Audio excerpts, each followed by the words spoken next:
Collector Kanyal ने आकाशवाणी गुना को सबसे भरोसेमंद जनसंचार माध्यम बताया है। जिला कलेक्टर किशोर कुमार कान्याल ने कहा कि तकनीक और सोशल मीडिया के तेजी से बढ़ते दौर के बावजूद आकाशवाणी आज भी अपनी विश्वसनीयता, सटीकता और जन सरोकार से जुड़े प्रसारणों के कारण सबसे भरोसेमंद माध्यम बना हुआ है।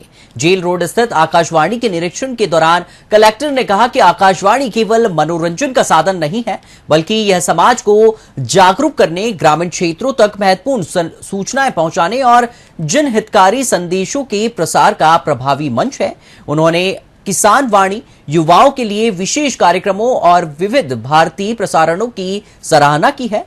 मौके पर असिस्टेंट डायरेक्टर राजकुमार कौशल ने कलेक्टर को आकाशवाणी की कार्यप्रणाली, दैनिक प्रसारण, स्थानीय कार्यक्रमों और डिजिटल प्लेटफॉर्म के माध्यम से बढ़ती पहुंच की जानकारी दी। भ्रमण के दौरान कलेक्टर को ड्यूटी रूम, रिकॉर्डिंग स्टूडियो और कार्यक्रम निर्माण की तकनीकी प्रक्रिया से भी अवगत कराया गया। उन्होंने प्रसारण व्यवस्था का अवलोकन कर आकाशवाणी टीम की सराहना की और जनहित में इसी समर्पण के साथ कार्य करने का आह्वान किया। साथ ही उन्होंने रेडियो वार्ता के माध्यम से जैविक खेती, नरवाई प्रबंधन और जिले में हो रहे नवाचारों पर भी अपने विचार साझा किए।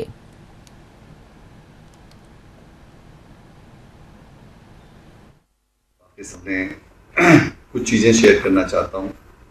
जैसा कि आप पिछले कुछ समय से देख रहे हैं कि गुना में गुलाबों की खेती, विशेष रूप से जो पॉली हाउस वाले हैं, उनका काफ़ी प्रोडक्शन बढ़ रहा है, काफ़ी एरिया बढ़ रहा है।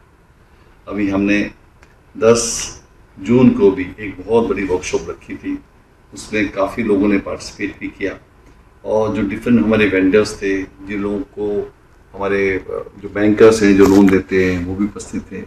नेशनल हॉर्टिकल्चर बोर्ड से अधिकारी आए थे, स्टेट से अधिकारी आए थे। तो कुल मिला के एक बहुत अच्छी वर्कशॉप थी। हम लोग ये चाहते हैं कि जो लोग इस फील्ड में काम करना चाहते हैं, वो नेशनल हॉर्टिकल्चर बोर्ड और स्टेट के जो हमारी पॉलिसीज़ है उसका लाभ लें। अधिकतम 3 एकड़ तक 1 करोड़ रुपये तक की सब्सिडी नेशनल हॉर्टिकल्चर बोर्ड इसको देता है।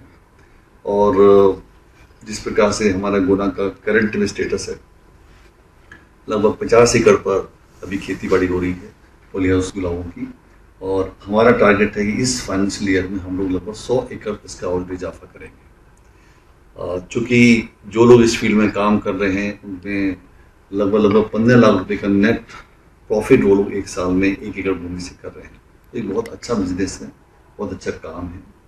तो हम लोगों को यही प्रेरित करते हैं कि आप जो ट्रेडिशनल खेती कर रहे हैं उससे हटकर भी आप इस प्रकार की खेती बाड़ी करेंगे तो आपके प्रॉफिट मार्जिन बहुत अच्छे होंगे। इसी प्रकार हमने एक दूसरा जो हॉर्टिकल्चर का प्रोडक्ट है, थाईपिंग अमरूदों की खेती, उसको भी हम लोग बहुत प्रमोट कर रहे हैं। अभी हमने लास्ट फाइनेंशियल ईयर में लगभग 1 लाख पौधे अपने गुना जिले में लगाए। 50,000 तो हमने एसएचजी ग्रुप के माध्यम से लगाए हैं। प्राइवेट सेक्टर में हमारे कुछ किसान बहुत अच्छा इसमें काम कर रहे हैं और उनकी 8 से 10 लाख रुपए तक की इनकम 1-1 एकड़ में एक साल में हो रही है। आप सोचिए, बहुत से किसान ये कहते हैं कि वो 1 एकड़ में 50,000 रुपये का ही अधिकतम लाभ लेते हैं। बहुत रेयरली लोग मिलेंगे जो कहेंगे इसमें 1 लाख रुपये कमाते हैं।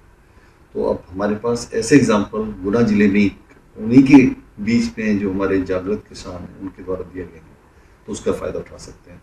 इसी प्रकार बहुत से किसानों ने अभी सब्जी भाजी उगाना शुरू कर दिया है, अलग टाइप की, उसमें भी उनका 5 लाख रुपये तक का इनकम एक साल में 1 एकड़ में हो रहा है। कुछ लोगों ने जो हमारा सामान्य गुलाब होता है, ओपन खेती जो गुलाबों की होती है, वो भी कर रहे हैं। उसमें भी 5 से 6 लाख रुपए की 1 एकड़ में 1 वर्ष में इनकम हो रही है। तो हम सभी किसान भाइयों से रिक्वेस्ट करेंगे कि अपने खेती के पैटर्न में परिवर्तन